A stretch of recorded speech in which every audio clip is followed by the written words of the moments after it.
Hi, in this video we'll explain how the sound of an orchestra is perceived in a room and why I use 3 reverbs for my different sections.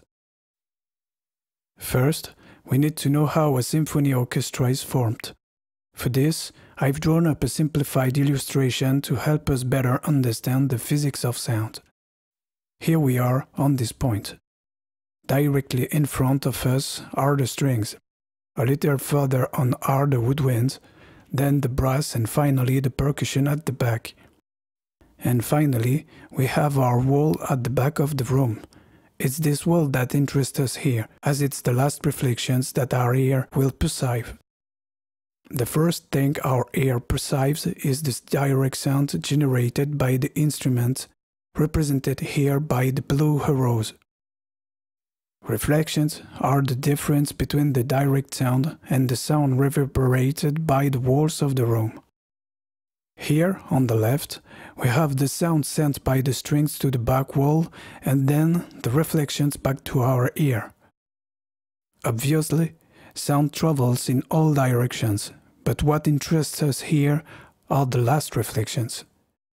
You'll notice that the distance covered by the string sound is longer than for other instruments. The result is a greater delay for this section than for the others. To calculate your delay according to your piece, you can perform this simple mathematical operation. If your tempo is 120 ppm, for example, this gives 31.25 milliseconds of delay.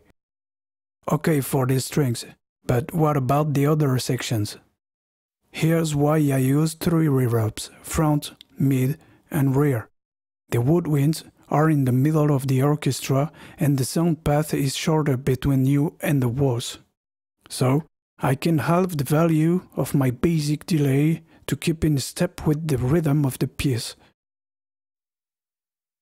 Note that the further back I go, the brighter the sound becomes.